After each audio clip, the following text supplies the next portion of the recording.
Okay guys, so today we're going to be talking about what is the mark of Cain. Okay, there's obviously a lot of debate, but this to me I think is the most obvious / easiest, and it is the sign of the Knights of Malta. That is the mark of Cain.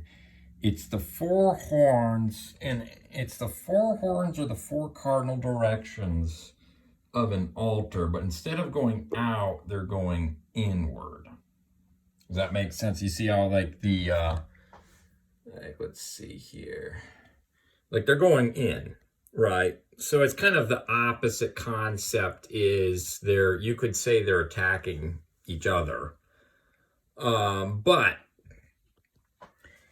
the line of Cain was, they made the brass and or bronze and iron, and that's, you know, you've seen from my other videos, it's kind of like this. It's rotating between, that's church and state, that's state. Church and state, state.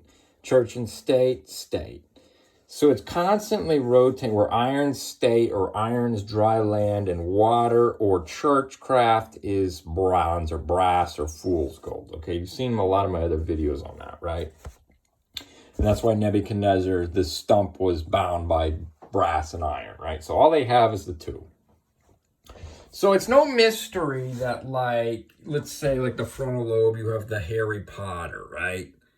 And it's in, you know, it's a lot of people say, you know, Cain struck by lightning, right?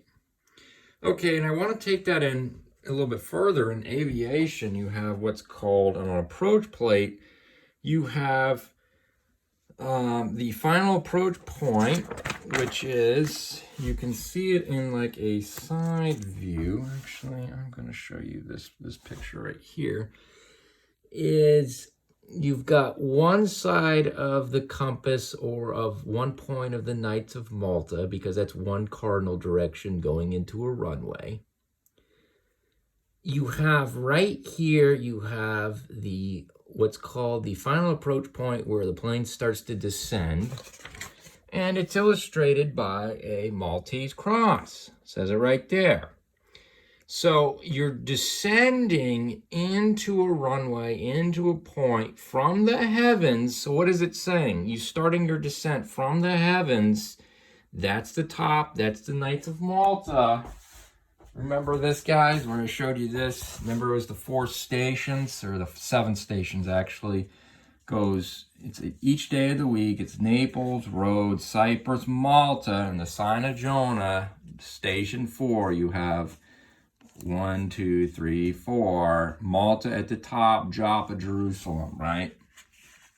So again, they're going in through Joppa. That's where King Solomon and Hiram Abiff and the boys came in and started making the temple. That's kind of what this is describing. But at the 4th station is Malta. We already know from my other videos.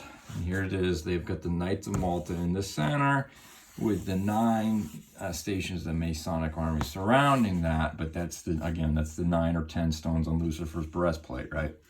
So Malta's being the top, you know, station, if you will. So anyway, so going back to this, is it's coming down, and right, this is a non-precision is the Knights of Malta, a Maltese cross, and then a precision is the lightning strike. Most of the time they do in fact overlap. And on the other side of this is what's called the protected area, where you can do what's called a procedure term. I'm not going to get into that. But my point is, another way of saying is, this is, they're saying that's your protection. If you look in, that's like the you know, the Crusades, right? The Knights of Malta, the Templars is, you know, was their protection from the, supposedly the Muslims who were the enemies during the Christian pilgrimages, right? So you can see that's kind of where they're pulling that is, but they call it a zigzag. It's really lightning. That's on a precision. Like I said, they overlap. So then it's one cardinal direction, because it's on 4 cardinal directions. It's a compass, guys. It's a compass. So they're going into the runway. You're descending in from that 4th station, Knights of Malta. Okay, again, that would be brass. That hill is brass going into the iron, right? So anyway, thought I'd cover that for a second because, like, think about this. Look at this, guys. You've got a solar wheel, again, a compass, and then in the middle, it's an obelisk, guys, right? So, what is obelisk? It's a male reproductive organ. So that's what they're saying is they're male. Okay, because I was getting into the biblical anatomy. So you start, all you really have is you have heart, mind, soul. Love the Lord God with all your heart, mind, soul, right?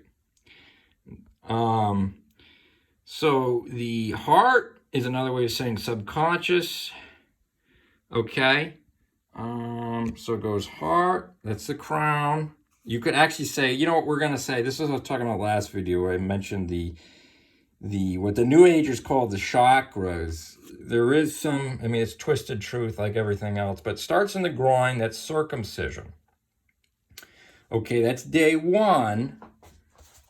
And what you have is, day 1 would be the 4 horns of the golden altar. So they've got in between the altar, you could also say it's a compass, is they've got the obelisk. But instead of getting circumcised, they keep it. They're uncircumcised. They're Gentiles. So you remove the male. That is what circumcision is. Why do you think the monks, they shave a crown on their head? They look like they wear penises on their head. So that's another way of saying it is, you see what I'm saying? That's why it's very pagan. That's what they're saying when they do that. But anyway, so that's day 1. And then day 2 is the water. This is the kidneys. Remember when they would sacrifice an animal, they'd separate the kidneys and the liver and the fat. Burn the fat. But this is the kidneys. Why? Because it filters the blood. It separates waters from water. Okay? So it's going groin. You get circumcised. Kidney. So that's soul. And soul again. They're repeating. Okay? So this is the material or the physical. This is the spiritual. So, and then kidneys is separating the waters from waters. That is the mind. That's your frontal lobe. That's why you have 2. These are the 2 eyes, or the 2 eyes here, but it's really that frontal lobe, okay? So, and then that's the mind. So your mind or your kidneys, your mind filters what goes into your subconscious, okay? I'll have to do a part 2 on this because there's way more to it. And then you get into your liver or your stomach, and that is going to be your soul. And then again, heart, soul, and then mind, soul. So it's mirrored. You see that? So this is heart. That's the heart. This is mind, kidneys, and frontal lobe. Okay, and then soul, that's the lungs, and then that's the stomach or the liver. Okay, and then you get to the literal heart. So it's literally just those 3. They're mirrored, okay? 3 here, and then the middle one being the heart, which is the same as the crown. So, but anyway, it's kind of a brief overview because I mentioned that briefly last time.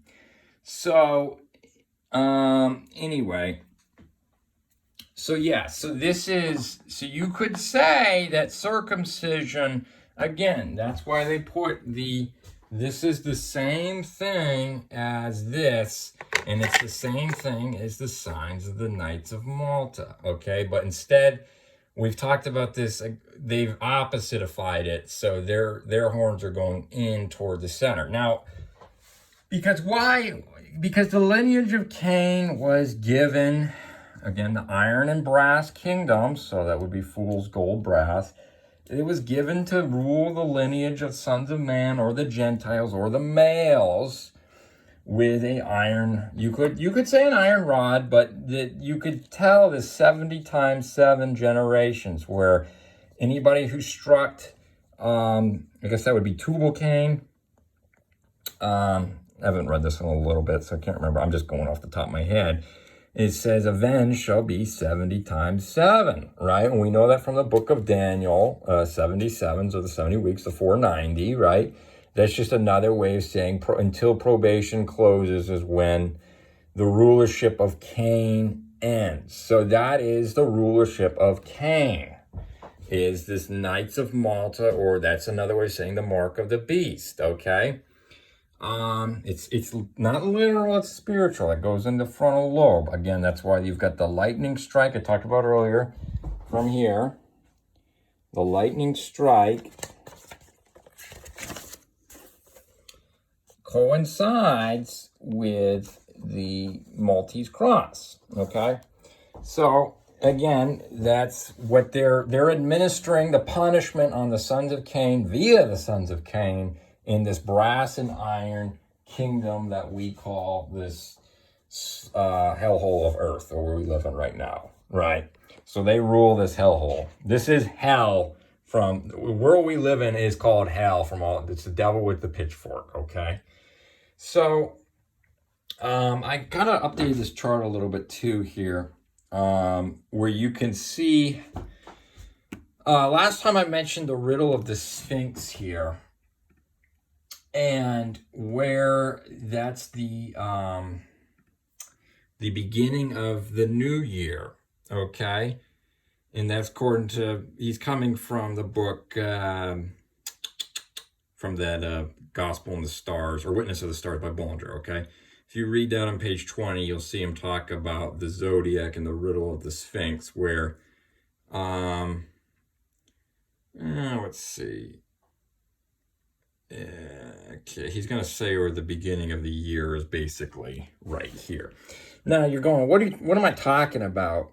And so you have the Catholic New Year, or quote-unquote Christian, is December or January. The Muslim New Year is 180 degrees opposite that. It's in the summer. You have the Jewish New Year here, which is March or April. The real start of the year, spiritually speaking, I want to put emphasis on that. Spiritually speaking is here. So the Muslims here, the Catholics are here, the Jews are here. The real one is here in the fall. 9/15 or 10/15, month 10 via our reckoning. But it's actually month 13 or month 12, depending if the year's got 13 or 12 months, okay? So you've seen me talk about that from other videos. So that's where I'm getting into the clock face. You see that? So that's 12 or noon. That's 9 or 10, 6 or 7, 3 or 4. You see that? So it's going, of course, I'm not going to get into it. It's going backwards. I already talked about that plenty of times. But that is where the start of the spiritual year actually is. Okay, I understand the Jewish New Year starts this, like with Passover, you've got it's the 14th day of the first month, right? I'm not debating that. I'm just saying, because the zodiacs, or the signs of the cherubs, zodiac means animal wheel in Greek, zoo is zodiac, you could say, is you've got the 4 cherubs, and if you look at the cherub order of Revelation, they're going lion, ox, man, eagle, right? And you start here, so that's day 1, so there's a value of 13, that's the 12 loaves of showbread, 12 or 13 again.